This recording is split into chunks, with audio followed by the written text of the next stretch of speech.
432।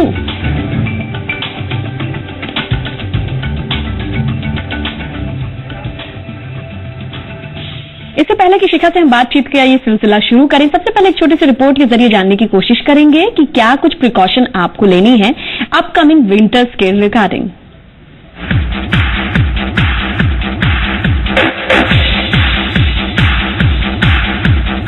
सर्दियों की शुरुआत यानी आलस, काम ना करने का मन और बस रजाई ओढ़ के सोते रहना। लेकिन मौसम में ये बदलाव अपने साथ इन्फेक्शन और प्रॉब्लम्स भी लेकर आता है, इसलिए जरूरी है कि समय से पहले आप थोड़े सतर्क हो जाएं और अपनी सेहत का ध्यान रखना शुरू कर दें। सर्दियों को खुलकर एंजॉय करने के लिए कुछ टिप्स अपनाएं ताकि आपकी सेहत आड़े ना आए। इम्यूनिटी को बूस्ट करने के लिए डाइट में फल और विटामिन A, C, E जरूर लें। डाइट में फ्रूट्स को शामिल करने से न सिर्फ आपकी इम्यूनिटी बूस्ट होगी, मजबूत होगी, जिसकी वजह से आप इन्फेक्शन से दूर रहेंगे, यानी ज्यादा हेल्दी रहेंगे। साथ ही फ्रूट्स के लेने से ढेर सारा फाइबर आपकी बॉडी को मिलेगा, जिससे आपका डाइजेशन दुरुस्त रहेगा, साथ ही स्किन ग्लो करेगी। एक्सरसाइज करें, ज्यादा थकान से बचें। हालांकि इस मौसम में एक्सरसाइज करने का मन तो नहीं करता, लेकिन फिर भी थोड़ी सी हिम्मत जुटा के एक्सरसाइज जरूर करें। एक्सरसाइज करने से ब्लड सर्कुलेशन सही रहता है, जिससे आपकी इम्यूनिटी स्ट्रांग होती है। जी हाँ, इस मौसम में सनस्क्रीन की जरूरत पड़ती है। ज्यादातर लोगों को लगता है धूप है नहीं तो सनस्क्रीन क्यों लगाएं, लेकिन ऐसा नहीं है। यूवी रेज से खुद को प्रोटेक्ट करने के लिए सनस्क्रीन लगाएं और जो भी क्रीम या मेकअप आप यूज कर रहे हो वो ज्यादा मॉइस्चर देने वाला हो, क्योंकि इस मौसम में स्किन आमतौर से ज्यादा रूखी और ड्राई रहती है। तो ये छोटी मोटी चीजें हैं जो आपको इन सर्दियों में और भी खिला खिला बनाएंगी और आपकी ब्यूटी को रखेंगे बरकरार और आप रहेंगे fit and healthy. Bureau report, Zee Media. तो चलिए शो की शुरुआत करेंगे। शिखा, आपका वेलकम करते हुए आपको बताएं, फोन पे हमारे पहले दर्शक हैं हरदीश। वेलकम टू लाइफस्टाइल, स्वागत है आपका। सवाल कीजिए हरदीश, आप लाइन पर हैं, आपका सवाल रखिए, शिखा आपको सुन सकती हैं। नमस्कार मैम। जी नमस्कार हरदीश जी, सवाल क्या है आपका? मैम मैं जानना चाहता हूँ, जैसे हम रनिंग करते हैं, हम अपने शरीर को फिट रखने के लिए रोज 4-5 किलोमीटर रनिंग करते हैं, उसमें अच्छी डाइट क्या होगी वो जानना चाहते थे। Shikha, I hope you getting the question. ये पूछना चाह रहे हैं कि रनिंग करते हैं, डाइट क्या होनी चाहिए। क्या कुछ कोई सवाल है जो आप इनसे पूछना चाहती हैं या फिर आप जवाब देंगी? सबसे पहले तो मैं बहुत आपको कांग्रेचुलेट करना चाहती हूँ कि आप पहले से ही अपने शरीर, अपने स्वास्थ्य के प्रति काफी जागरूक हैं। रनिंग करते हैं तो देखिए, रनिंग करने का मतलब है कि आपकी बॉडी काफी ज्यादा एनर्जी कंज्यूम कर रही है, तो कोशिश करें कि प्रोटीन और कार्बोहाइड्रेट्स दोनों का इंटेक बराबर लेते रहें। कई लोग वजन कम करने के चक्कर में कार्बोहाइड्रेट्स जैसे चावल है, रोटी है वगैरह वगैरह ये कम कर देते हैं। ऐसी गलती ना करें। अपना जो नॉर्मल डाइट है, अगर वेजिटेरियन है तो नॉर्मल वेजिटेरियन 3 मील्स ले। नॉन वेजिटेरियन है, अगर चिकन मटन खाते हैं तो कम से कम हफ्ते में 2 या 3 बार अपना नॉनवेज का इंटेक जरूर लें।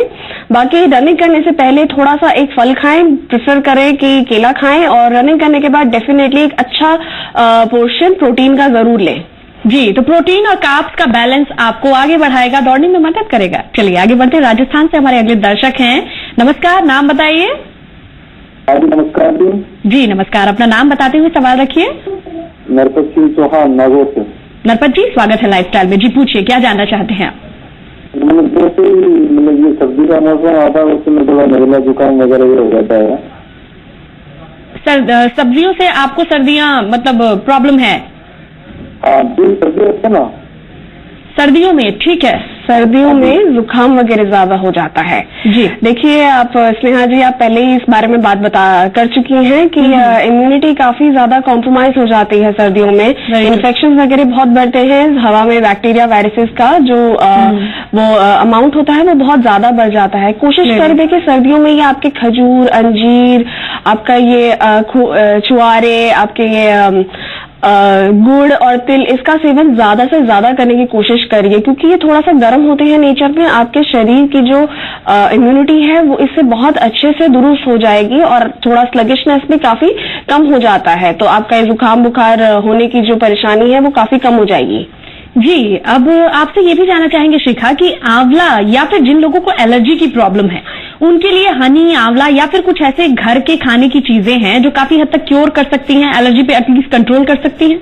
डेफिनेटली, देखिए एलर्जी का मतलब ये होता है कि आपका जो इम्यूनिटी है वो आपके फेवर में ना होके आपके विरुद्ध थोड़ा सा काम कर रही है, जो कि नॉर्मल है। एनवायरमेंट या खाने पीने की चीजें उनको खराब समझ के आपकी बॉडी को उसके प्रति गलत तरीके से बिहेव करने पे मजबूर कर रही है।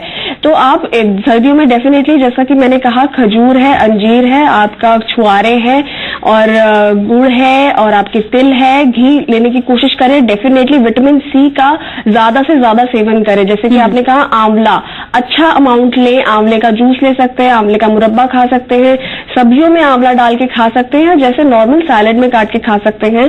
नींबू का सेवन करें, दाल में डाल के खाएं, नींबू पानी पिए हल्के गर्म पानी में, काफी इम्यूनिटी इंप्रूव होती है इससे। जी, चलिए बात करते हैं शिखा, हमारे अगले दर्शक से, राजस्थान से हैं वो। नमस्कार, नाम बताइए। जी नमस्कार, आप लाइन पर हैं, वेलकम टू लाइफस्टाइल, सवाल कीजिए। हाँ जी नमस्कार, मैं मिथुन बोल रहा हूँ। जी जी जी, आप अपना सवाल रखिएगा। आप तक अगर आवाज पहुंच रही है तो आपको बताऊं, आप लाइन पर हैं, आप अपना सवाल रख सकते हैं। हाँ जी मैडम, मेरा क्या थोड़ा पेट थोड़ा बड़ा है, तो पेट थोड़ा कम करने के लिए कुछ सिखाए। हाँ, आपका सवाल आई थिंक अब क्लियर है।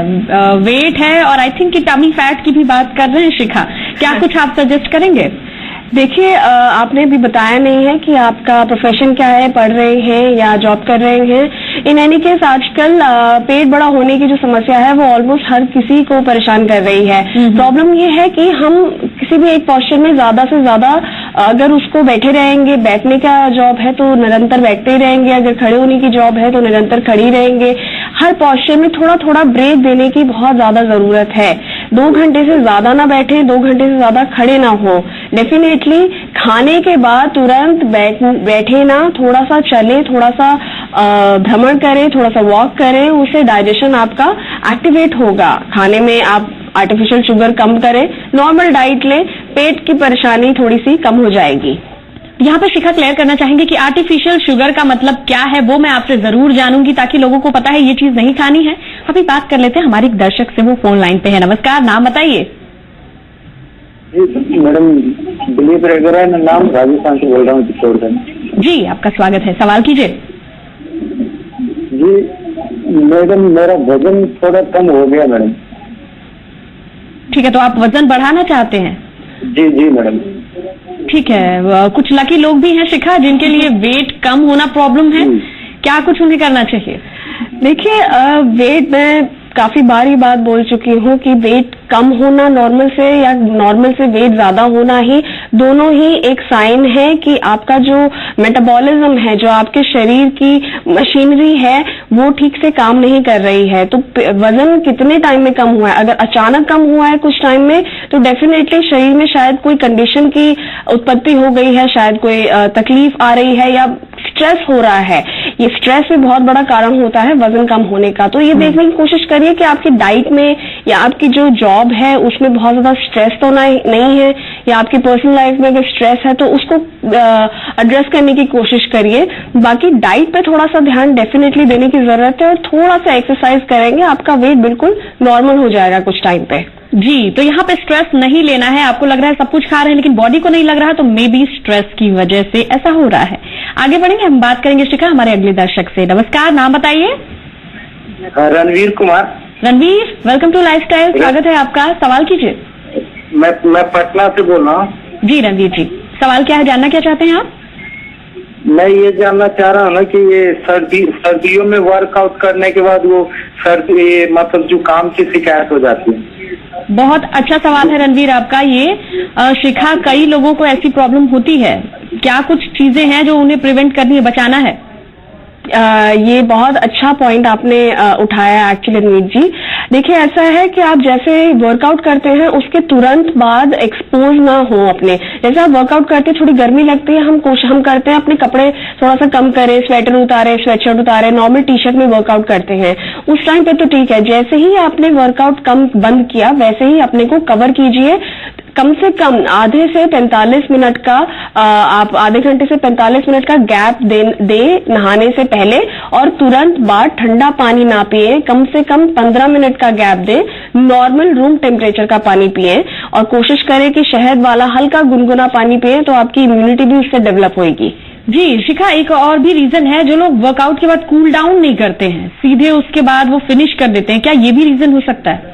डेफिनेटली होता क्या है कि आप जब एक्सरसाइज कर रहे हैं तो आपका बीपी बहुत ज्यादा बढ़ता है, आपकी बॉडी बहुत ज्यादा एनर्जी कंज्यूम कर रही है कॉन्स्टेंटली, तो आप अगर उसके बाद एकदम से काम पे लग जाएंगे, फटाफट उठे अपना भाग के और अपना काम वाम करने लग जाए, तो बहुत ज्यादा आपकी एनर्जी वेस्ट होने लग जाती है और धीरे धीरे आपका बीपी लो होना शुरू हो जाता है, एकदम से ड्रॉप करता है। तो कोशिश करें थोड़ी देर शांति से 5 मिनट बैठ जाएं या शवासन में बैठ जाएं, नॉर्मल अपना क्रॉस लेग अपना बैठ जाएं थोड़ी देर, जब आपको लगे कि आपकी हार्ट बीट और आपकी सांसें बिल्कुल नॉर्मल चल रही हैं, तभी अपना बाकी का दिनचर्या शुरू करें। राइट, तो जो लोग भी वर्कआउट करते हैं कूल डाउन स्किप ना करें इस मौसम में। आगे बढ़ेंगे, बात करेंगे हमारे अगले दर्शक से। नमस्कार, नाम बताइए। जी, आप तक आवाज पहुंच रही हो तो स्वागत है आपका लाइफस्टाइल में, अपना नाम बताते हुए सवाल रखिए। अगर आप हमें सुन पा रहे हो चलिए आगे बढ़ेंगे, बात करेंगे तरुण से। नमस्कार तरुण, क्या सवाल है आपका? Hello ji Tarun, welcome to lifestyle, क्या पूछना चाहते हैं आप? नमस्ते मैम, मेरे एलर्जी की प्रॉब्लम रहती है मैम। एलर्जी की प्रॉब्लम रहती है,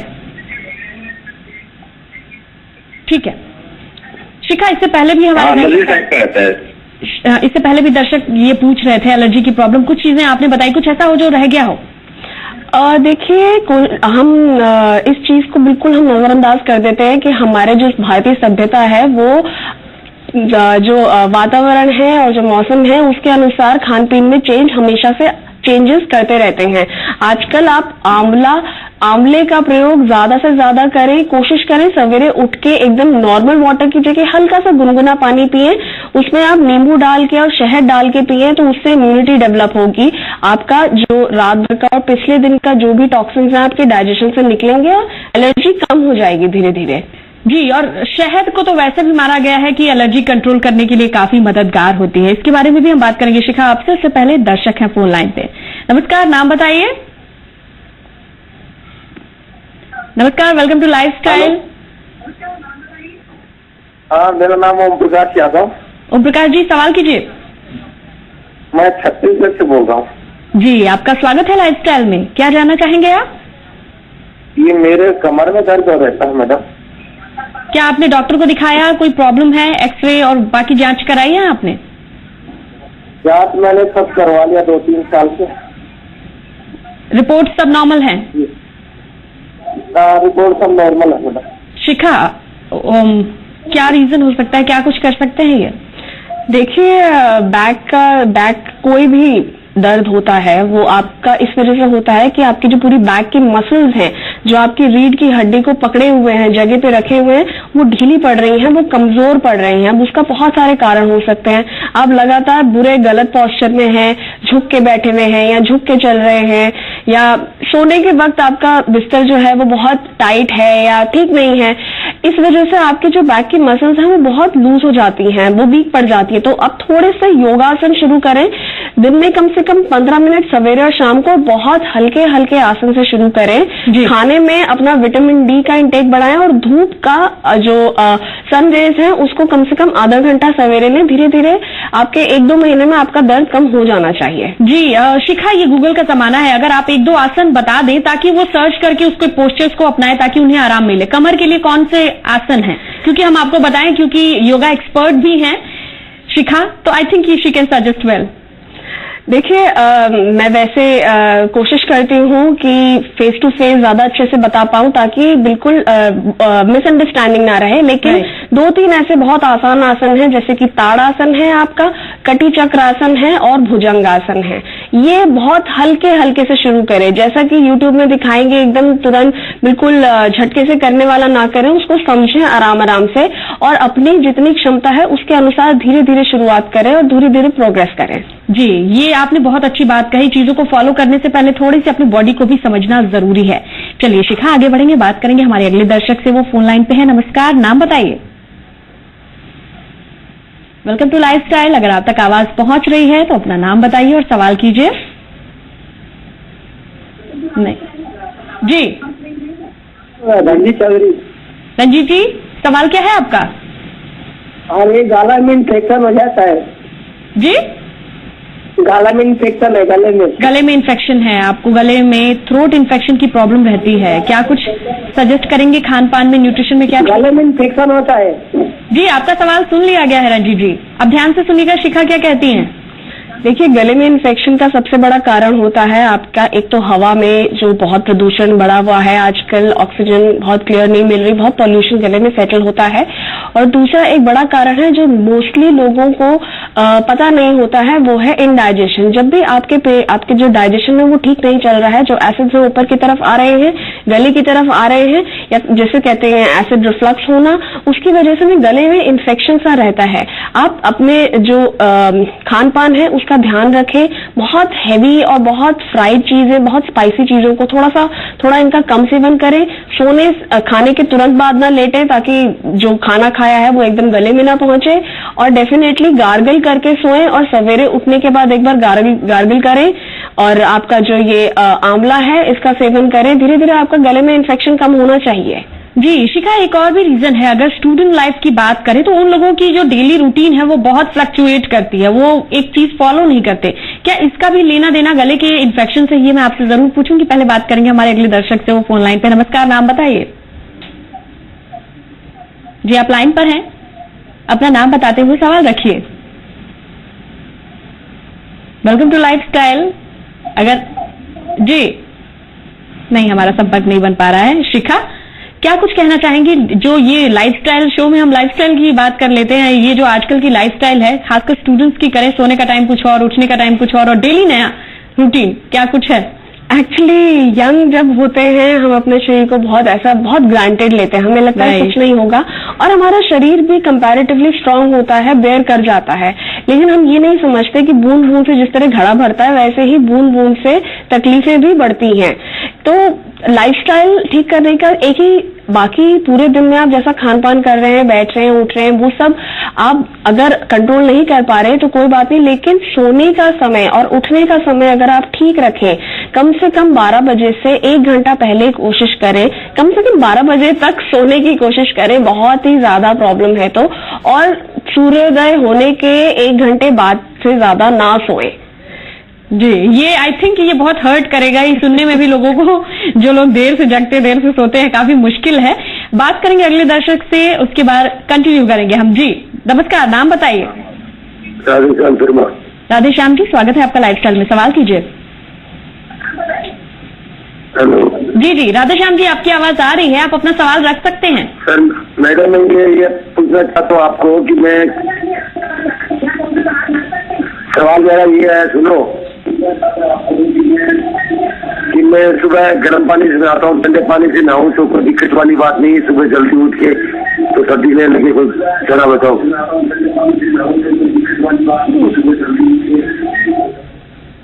जी शिखा, एनी कमेंट ऑन दैट? देखिए, अगर आप अपने शरीर के हिसाब से चलिए, अगर आपको लगता है कि आपको ठंडा पानी सूट करता है, या आपको लगता है गर्म पानी से आप अनकंफर्टेबल हैं, स्किन बहुत ड्राई हो रही है, या आपका बीपी बढ़ रहा है, तो डेफिनेटली ठंडे पानी से नहाएं। लेकिन क्योंकि अब वेदर एकदम से बहुत तेजी से बदल रहा है, तो अपने बॉडी का जो टेम्परेचर है आप टच करके देखें, उसी टेम्परेचर का पानी होना चाहिए, उससे ज्यादा ठंडा ना हो। जी, तो बहुत ज्यादा ठंडा या बहुत ज्यादा गर्म, दोनों ही सिचुएशन अच्छी नहीं है, बैलेंस होना चाहिए। शिखा, एक सबसे कॉमन चीज है, जैसा आपने कहा कि बूंद बूंद करके जैसे घड़ा भरता है, वैसे ही छोटी छोटी लापरवाही जब क्यूमुलेट होती है तब एक बीमारी या प्रॉब्लम होती है। यूथ के साथ भी ये प्रॉब्लम है, लेडीज के साथ खासकर ये बड़ी प्रॉब्लम है। अगर वो फिट दिख रही हैं, भले वो फिट हो या ना हो, क्योंकि फिट दिखना और फिट होना दोनों अलग चीजें हम सभी जानते हैं। अगर वो फिट दिखती हैं तो ज्यादातर वो मानती है कि हम एक्सरसाइज क्यों करें या हम अपनी डाइट प्लान क्यों करें, हम तो अच्छे हैं, हम तो मोटे नहीं हैं। ऐसे में क्या जरूरी है, जो लोग नॉर्मल भी दिखते हैं, वेट नहीं प्रॉब्लम है, चीजें उनको भी शुरू करनी चाहिए? डेफिनेटली मैं तो हमेशा कहती हूँ कि जैसे बोला जाता है कि educate a man, you educate a person, you educate a women, educate a family. उसी तरह से मुझे लगता है कि अगर एक घर का एक मेल अगर एक्सरसाइज कर रहा है, अपने शरीर को ध्यान रख रहा है अपने स्वास्थ्य के लिए, तो वो सिर्फ अपना ख्याल रख रहा है। लेकिन अगर एक नारी करती है तो वो अपने ख्याल करने के साथ साथ उसके बच्चे भी, उनकी फैमिली के बाकी लोग भी उनको फॉलो करेंगे, प्रेरित होंगे, उससे अफेक्ट होंगे। डेफिनेटली जो शरीर का साइज है, पतले हैं या मोटे हैं, वो आपके हाथ में होता है। लेकिन अगर by birth, by the grace of God अगर कहे कि आप पतले हैं, तो इसका मतलब ये नहीं है कि आप स्वस्थ हैं, आप फिट हैं। चाहे आपके शरीर का कैसा भी टाइप हो, आप मोटे हैं, पतले हैं, छोटे हैं, जैसे भी हैं, आप एक नॉर्मल और हेल्दी लाइफस्टाइल फॉलो करने की हमेशा कोशिश करें। राइट, बहुत अच्छी चीज कही आपने। हम फिर कंटिन्यू करेंगे, अभी बात करते हैं हमारे दर्शक से। नमस्कार, नाम बताइए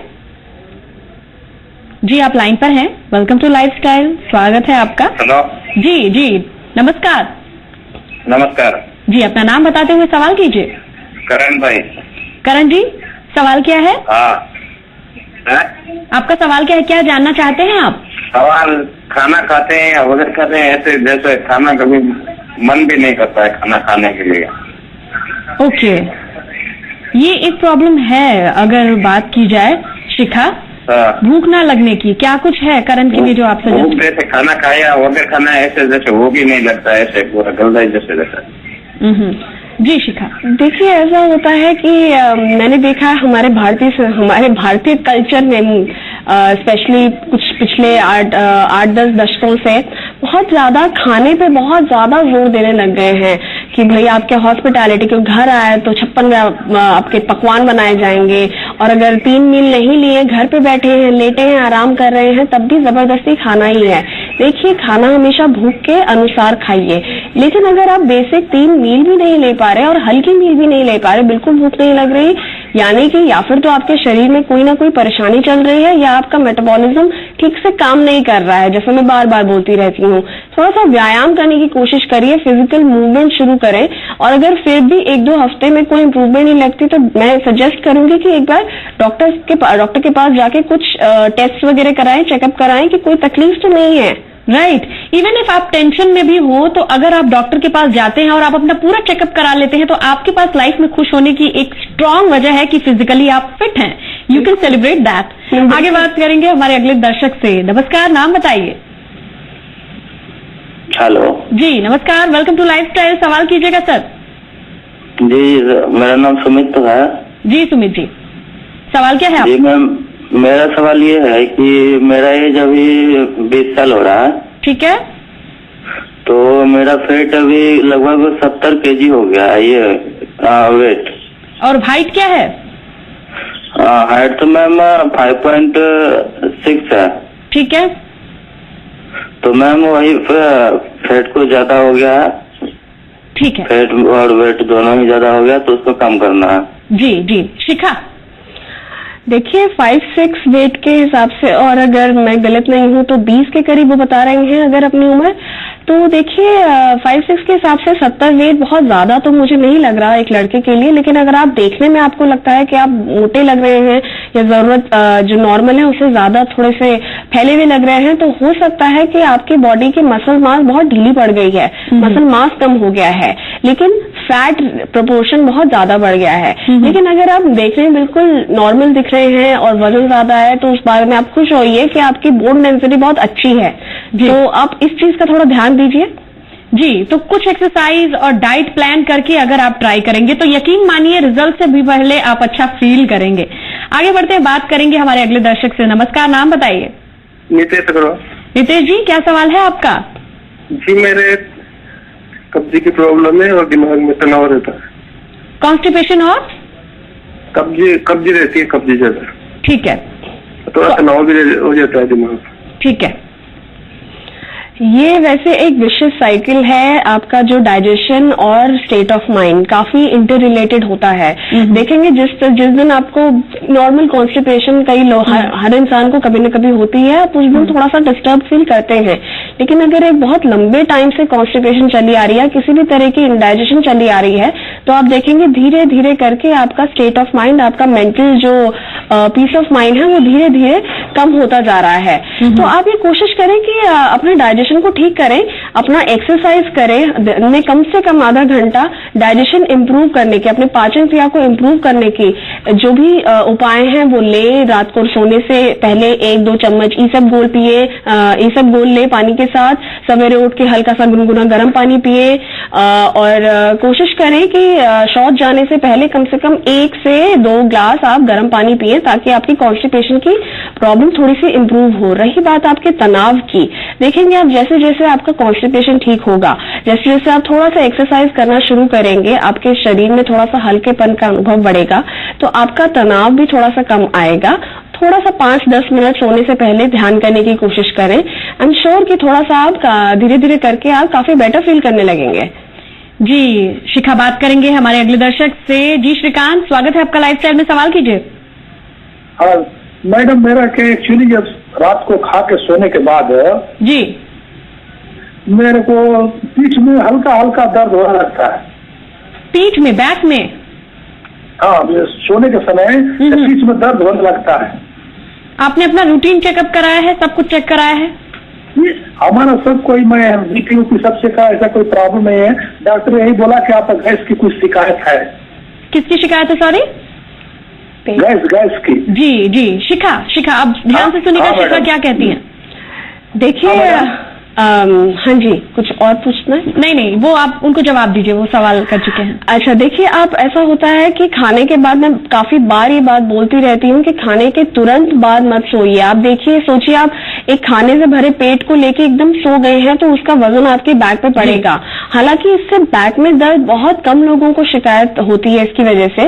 इसका मतलब है आपकी बैक मसल्स भी काफी वीक है। पूरे दिन तो आप खड़े हैं, आप अपना काम कर रहे हैं, बैठ रहे हैं, चल रहे हैं, ड्राइव कर रहे हैं, तो आपकी मसल्स निरंतर अपने काम कर रही हैं। जैसे आप लेते हैं तो वो थोड़ी सी ढीली पड़ती है, दर्द का थोड़ा सा अनुभव होने लगता है। एक्सरसाइज करें और खाने के तुरंत बाद ना सोए, थोड़ा सा भ्रमण करें। शिखा, जैसा कि आपने बताया कि तुरंत सोना नहीं है, एक्सरसाइज करना है, और ये चीजें काफी मदद करेंगी हमारे दर्शकों के लिए। शिखा, इसी के साथ थैंक यू सो मच, आप हमारे दर्शकों को ये गाइडलाइन देके गई। आई होप उनके लिए मददगार होगा।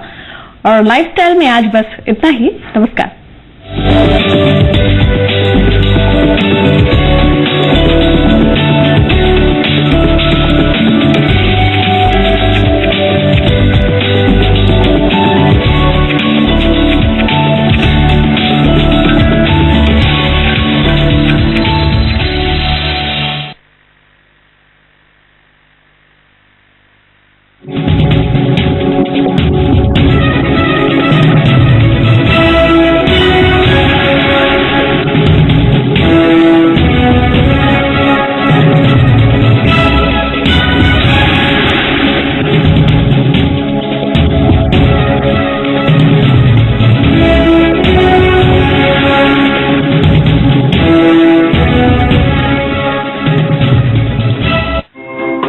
किसानों का आर्थिक विकास, राज्य की खुशहाली। राज्य के सभी किसानों को धान का न्यूनतम समर्थन मूल्य 1470 रुपए प्रति क्विंटल पर उपलब्ध है। इसका लाभ पैक्स व्यापार मंडल के माध्यम से किसानों को प्राप्त होगा। न्यूनतम समर्थन मूल्य के लाभ के लिए सहकारिता विभागीय वेबसाइट पर किसानों को ऑनलाइन निबंधन कराना आवश्यक है। वैसे भूमिहीन किसान जो दूसरे की जमीन पर धान उत्पादन करते हैं, उनको न्यूनतम समर्थन मूल्य का लाभ अधिक से अधिक मिले, यह व्यवस्था की गई है। इससे संबंधित सभी सूचना विभाग के नियंत्रण कक्ष, हेल्पलाइन सहित विभागीय वेबसाइट पर भी उपलब्ध है। संबंधित किसान जिला सहकारिता पदाधिकारी, प्रखंड सहकारिता प्रसार पदाधिकारी से संपर्क कर अपने धान का न्यूनतम समर्थन मूल्य प्राप्त कर सकते हैं। बिहार सरकार द्वारा जनहित में जारी। पतंजलि लाया है आपके परिवार के लिए फाइबर युक्त भूरे रंग का गेहूं का आटा, श्रेष्ठतम व सस्ता आयोडीन नमक, प्रोटीन से भरपूर अनपॉलिश्ड नेचुरल दालें और 2 वर्ष पुराना असली बासमती चावल।